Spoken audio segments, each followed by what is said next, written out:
A quiet Sunday afternoon at the coffee shop where Amelia had been meeting Ava for years. But today, Ava's spine was too straight, her smile too brittle. The coffee had gone cold between them, but Amelia hadn't noticed. Ava had barely touched hers either. This wasn't a casual catch-up. Amelia, you may want to ask your dad about Policy 7841 soon. Policy 7841? Dad hasn't mentioned anything about insurance in years. And why does Ava look like she's about to be sick? I shouldn't even be saying this much. Privacy laws could cost me my license, but I couldn't just pretend I didn't see it. Ava, what does that mean? What happened to the policy? I can't tell you specifics, but something changed, and it would have broken your mom's heart. The mention of her mother hit Amelia like a sudden freeze. That policy had been her mom's promise that Amelia would be taken care of, no matter what. Ava gathered her bag, expression apologetic. Just ask him. Soon. And don't tell him I told you. She left Amelia alone at the table, but the sting remained. Whatever he's done, it's bad, and I won't let him hide it. I am getting answers. Amelia walked into her apartment and locked the door behind her with a shake in her hand. The silence felt louder than the coffee shop had been. Mom made Dad promise that policy would protect me. She said it before she got too sick to talk. How could he change it? That photo was from her mother's funeral. 17 years old and already orphaned. 3 years later, William remarried. Donna moved in with a smile that never reached her eyes. After Donna came, the house stopped feeling like mine. Photos of Mom disappeared. Donna's daughter got the room that was supposed to be my guest room. By the time Amelia turned 25, she had moved out. Her father and Donna didn't object. They were busy building a new life, one she was never truly part of. That insurance policy was the last thing Mom explicitly left for me. Dad knew what it meant. And now Ava says it's been changed, behind my back. She traced the edge of the frame. The mother in the photo had made William promise out loud, with witnesses, that their daughter would always be protected. That promise was now a lie. How long has this been going on? Months? A year? And he didn't have the decency to tell me himself. I had to hear it from Ava, who was shaking. The room grew dimmer as dusk settled in. Amelia sat motionless, the weight of the past pressing down on her chest. She reached for her phone. No more waiting. I am driving there tomorrow. He's going to look me in the eye and explain why he erased me from his life. The next morning, Amelia sat in her kitchen with cold coffee and a phone that felt heavier than it should. She opened the insurance portal. Policy 7841 loaded, and her chest tightened. Death benefit, $1.4 million. Original beneficiary, Amelia. Current beneficiary, Donna. 1.4 million. Mom called that my future. She made Dad promise he would never touch it. He promised on her life. He broke that promise. He gave it to Donna and never told me. Amelia pushed the coffee aside, the mug scraping the table with a final sound. No more digging. I need to hear him say it. She grabbed her keys and bag, jaw set with a cold determination that hadn't been there the night before. I will be at his door by noon. Let him look me in the eye. The drive to her father's house took 40 minutes, but Amelia didn't remember a single mile of it. The house looked the same, manicured, cold, a place she'd never belonged. Amelia, I didn't know you were coming. She walked past him, down a hall lined with photographs. Donna's daughter, William. Not one recent photo of Amelia. Amelia, what's going on? You are scaring me. Did you change the beneficiary on your life insurance policy? Policy 7841, yes or no? Yes. Why? Because Donna is my wife now, and you have your career. You don't need the money. It was Mom's money. She left it for me. You broke your promise. She left without another word. The front door clicked shut behind her, and she didn't look back at the house where her mother's love had been replaced by a stranger's scheme. An hour later, Amelia walked back into the house she had fled. She found William and Donna in the kitchen, mid-argument. Was this your idea? The beneficiary change? Your father made his own decision. I just helped him see what was best for our family. Donna, please. Our family. You've been erasing my mother since you walked in. Your mother is dead. The cottage should be sold. It's a drain. The cottage. That's half mine. You can't touch it. We'll see. William has already agreed to list it. Your signature won't stop us. The room went cold. Amelia saw the whole scheme, the policy, the cottage, all planned by the woman who had taken her mother's place. You'll regret this, both of you. That evening, Amelia sat in her apartment, the sting of Donna's words still sharp. The cottage. They were going after the cottage. Her phone buzzed with a name she hadn't expected so soon. Ava. Amelia, I heard you went to see your dad. Are you okay? I am okay. But it's worse than you thought. Donna's after the cottage too. The cottage? Amelia, I can't say much, but the date on that changed. 6 months ago. That's all I'll say. 6 months ago. That's exactly when Donna started pushing to list the cottage. He changed it then. I've said too much. Please, just protect yourself. And don't mention my name. The call ended, and Amelia stood frozen. It wasn't a mistake. It was a coordinated attack on everything her mother had left. He let Donna erase me. Policy, cottage. Next, it'll be my name from Mom's grave. She opened her laptop and began searching for lawyers. The fight wasn't over. It was just beginning. The next morning, Amelia drove to the lake cottage, the road winding through trees that had watched her grow up. The air smelled of pine and old grief. Mom used to say this place was ours. No matter what, she'd be furious if she knew. Inside, dust floated in the light. A locked drawer in the study held what she was looking for. A manila envelope, yellowed at the edges. Amelia unfolded the will. Her mother's signature was at the bottom, and a clause caught her eye.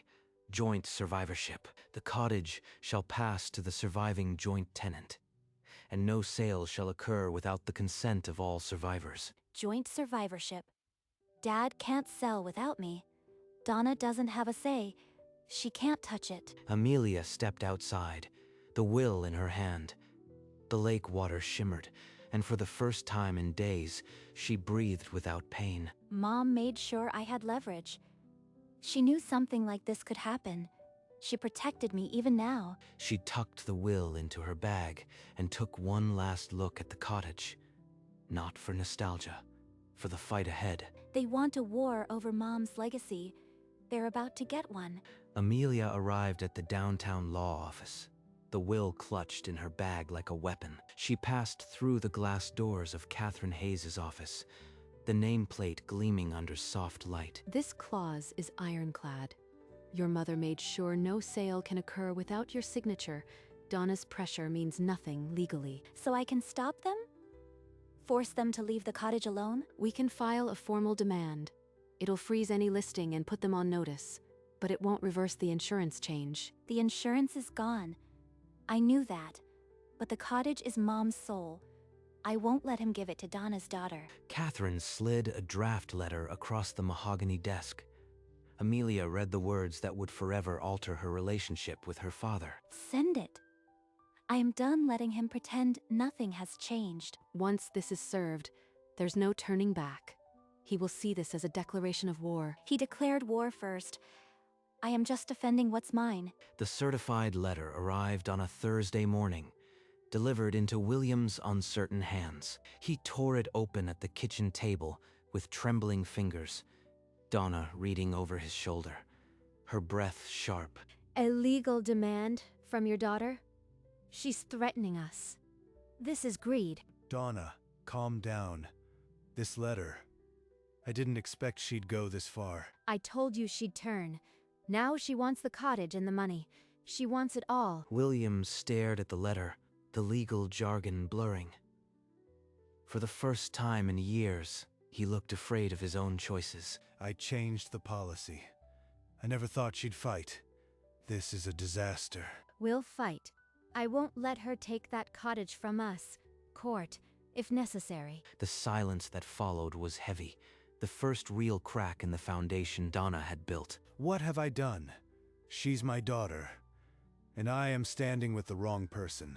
That night, Donna cornered William in the living room. Her voice was a blade, and she didn't let him forget why they had started this. You are not backing down. We'll fight this in court. That cottage is as much ours as it is hers. She's my daughter, Donna. Maybe we pushed too far. She doesn't care about you. If you don't fight, my daughter's startup fails. Is that what you want? Across town, Amelia sat in the cold glow of her laptop. A public filing for Fiora Tech told a desperate story. Fiora Tech. Last funding round failed. They needed cash by the end of the quarter. The timing matches. A leaked email from an anonymous source landed in her inbox. The subject line, Cottage Proceeds. The sender, Donna. The email read, William, once the cottage sells, the proceeds must go directly to Fiora. I've already promised her. He was going to give Mom's cottage to Donna's daughter. Fund a stranger's business with her legacy. Amelia printed the email and added it to her file. The scheme was complete. Donna had planned every move, and William had let her. Amelia called her father that night, the printed email still warm in her hand. She needed the truth, not another excuse. I saw the email, Dad. Fiora Tech. The cottage proceeds. Was all of this for Donna's daughter? Amelia, I never wanted this. Donna said she'd leave me if I didn't change the policy and sell the cottage. So you chose her over me? Over Mom's dying wish? I know it was wrong. I was weak. I thought if I just did what she wanted, things would stay quiet. For the first time, Amelia heard her father's voice without Donna's filter. It was broken, small, and utterly real. He didn't fight for me. He folded under a threat. That's almost worse than malice. I am sorry. I am so sorry. Please, Amelia, don't cut me out. Sorry. Doesn't bring back the insurance. Sorry doesn't protect the cottage. I can't forgive you just because you are afraid of your wife. The line went silent. William stared at the phone, his reflection in the screen, a man he no longer recognized. After the call, Amelia pulled out the old photo album she hadn't touched in years. Mom, you said the cottage was our safe place. Now I have to keep it safe from Dad. The next afternoon, she stood on the cottage porch, keys warm in her hand. She painted this railing yellow because I loved yellow. Her laugh is in every board. She walked to the dock, sat on the edge, and let her feet touch the cold water. It was never the money. He broke the last promise he made to her. The lake breeze carried the echo of her mother's laughter from summers long past. He wanted to erase that laughter. I won't let him. As the sun set, Amelia stood and dusted off her khakis. The fight had clarity. I am not fighting Dad. I am fighting for you, Mom. And I am not losing. 10 days later, Catherine called Amelia to the courthouse. Donna had filed a counter-petition. She's asking the court to override the joint survivor clause. Her filing calls you greedy, estranged, and vindictive. She's trying to make me the villain, using his weakness against me. It won't hold. The will is ironclad, but this is her strategy. Make you look unstable and hope you back down. I am not backing down. I have the will and her email.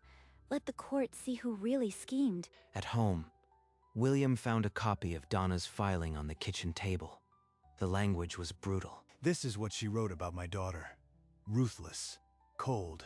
This is what I've been defending. It's a legal strategy. Don't look at me like that. She started this war. I am just finishing it. You are calling my daughter greedy after everything we did. This isn't strategy. It's cruelty. Donna slammed her laptop shut and walked out. William stood alone, a cold distance growing where fear once lived. 3 nights later, a knock came at Amelia's apartment door. William stood in the hall, looking like a man who hadn't slept. Amelia, I had to see you. Please, just give me 5 minutes. He looks terrible, but that doesn't erase what he did. She let him in. They sat on opposite ends of the sofa, the air tight. I've left Donna. I couldn't stay, not after the lies she put in that filing. She wanted to destroy you. Is that supposed to fix anything? You didn't leave her when she took my future. Only when her mess spilled onto you. I know I failed you. I'll do anything, sign anything, to protect the cottage. Just don't shut me out forever. He would sign anything now. But I can't let him hurt me again. Trust isn't rebuilt in one desperate night. You need to leave, Dad. I can't do this. Not now. He walked out slowly, and Amelia locked the door behind him. The click was final. The next morning, Amelia walked into Catherine's office with no hesitation left. The decision had already been made in the dark hours after her father left. I am not backing down. File everything. The will, the email, the full demand. Let's end this. Once I file for an injunction, the court will schedule a hearing. You'll be under oath. Are you ready for that? Under oath. I'll finally speak the truth without anyone twisting it. That's all I ever wanted. Catherine slid the final petition across the desk. Amelia signed without reading the fine print. The hearing was set for 4 weeks from that day. The date sat on Amelia's calendar in red ink. Send the formal demands to William and Donna. All of them. I want them to know I'm not hiding. This will burn bridges. No turning back once the process serves are done. The bridges were already burned. I am just making sure the flames don't take Mom's cottage with them. She left the office with a stack of copies and a quiet resolve that felt heavier than anger. The legal war was no longer a threat. It was motion. A week before the hearing, Donna cornered William in the living room. A document was already in his hands. A quit claim, she said, for his half of the cottage. Sign it now. If Amelia wins, we lose everything. Fiora's startup dies, and where will we be then? William looked at the paper, then at the woman he had chosen over his own blood. The ink blurred before his eyes. Number. I won't sign. I've already given you enough. The cottage stays with my daughter.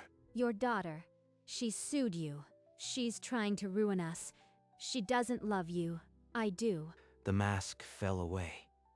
William saw not a wife, but a stranger who had used him as a checkbook. Without a word, he walked to the bedroom and started packing her clothes, her jewelry, into a cardboard box. You can't throw me out. This is my home. You'll regret this, William. But his hands stopped. Not from her words, from the crushing weight of every choice that had led him here. He let the box drop. Donna stood victorious, but the victory tasted like ash. The marriage had become a war zone, and neither side was safe. The morning of the hearing, Amelia stood in the courthouse corridor.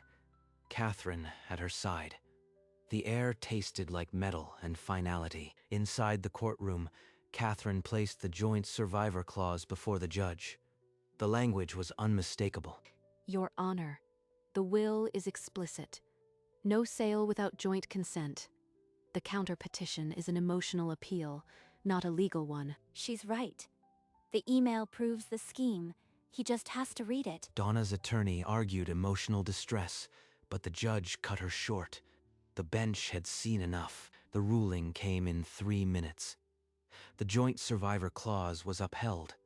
The cottage could not be sold without Amelia's consent. The signed order lay on the clerk's desk, a shield for her mother's legacy.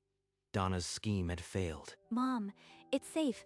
I did it, but why does it feel so empty? William waited in the corridor, his eyes red. He tried to speak, but Amelia walked past. No words to give. The cottage was protected. The insurance remained Donna's. But walking out of that courthouse, Amelia knew she had honored the only parent who never betrayed her. 6 months after the cottage was saved, Amelia's phone buzzed with a name she hadn't seen in weeks. She answered with a knot in her chest. Dad. The response was a choked sob. the kind of grief that can't be faked. Amelia, I am so sorry. I can't live like this. Every day I see what I did. He was in his garden, alone. Donna had moved out, a month after the hearing, leaving him with nothing but the silence. I threw you away for a woman who used me. Your mother would be ashamed. He's broken, but broken didn't protect my mother's legacy. I know I can't fix it. But I need you to know, I hate what I became. I don't hate you, Dad. I just can't pretend the past didn't happen. The line hummed with everything unsaid. No absolution, just the ache of a father and daughter, separated by choices neither could undo. On the other end of the call, Amelia steadied her breath. The weight of everything pressed on her tongue, but this time she wouldn't swallow it. I loved you, Dad. I loved you more than you ever deserved. But love isn't enough when you keep choosing someone else. You let her erase me. You made your choices. Live them, Dad. Her thumb pressed the red button before he could answer. The screen dimmed, and the room fell quiet. She leaned against the doorframe, phone clutched to her chest, and let the tears come. Not for him, but for the little girl who had waited too long for a father who never showed up. That's it. The last piece of me he'll ever get. Outside, the evening sky deepened into amber. The war was over, and she had won. But victory felt exactly like walking away from someone you once loved. The insurance would never be hers. The apology would never be enough. But for the first time, Amelia felt the weight of trying to earn his love lift off her shoulders. She set the phone on the table and didn't look at it again. The call was over. The chapter was closed. The next morning, Amelia drove to the cottage with the windows down. The air smelled like pine and new beginnings. She unlocked the door with the key that had once felt like a burden. Today, it sang. It's mine. Not just legally, truly mine. Mom's and mine. She set the keys on the old wooden table by the door, beside the framed court order and a yellowed photograph. The court order, the will, the photo, proof that we fought and won. Amelia stepped onto the porch with a book she'd been meaning to read for years. The lake glittered, unchanged. This is what she wanted. Not the money, but this peace.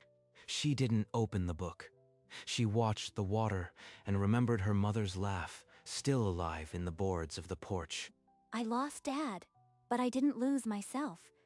That's the trade I'll live with. The cottage was no longer a battlefield. It was a sanctuary, earned by the daughter who had finally stopped waiting for her father to choose her. William's birthday arrived on a gray Saturday. A small dinner had been arranged, but the air felt like obligation, not celebration. A cake sat in the center of the table, candles unlit. One chair had been set, but remained conspicuously empty. At the lake cottage, Amelia sat on the dock in the early light, wrapped in an old quilt her mother had stitched years ago. He's probably hurting, but I can't carry his pain anymore. She didn't even call. After everything we did. We didn't do anything. I did this, and now I have to live with it. Amelia didn't check her phone. She spent the day reading on the porch, napping in the sun, and listening to the water. This is my life now. Quiet, safe, mine. Back at his house, William stared at the empty chair. The cake remained untouched. He made his choices. I made mine, and I am finally okay. As the sun dipped low over the lake, Amelia walked along the shore, the cottage warm at her back. The water reflected the gold of the sky, and each step pressed into the sand felt quiet and sure. This is enough. This place, these memories, they can't take that. She stopped at the water's edge and looked back once, not in regret, but in gentle acknowledgement of the road behind her. Goodbye, Dad. I'll be okay now. She turned back to the water and walked on, the cottage lights flickering to life as dusk settled in. The path ahead was hers. She had fought for it, bled for it, and now she would walk it alone, but not lonely. For the first time in her life, Amelia belonged to no one but herself. The lake cottage stood behind her, quiet and safe, a legacy no one could rewrite. And as the last light faded, she kept walking, not away from her past, but into a future finally her own.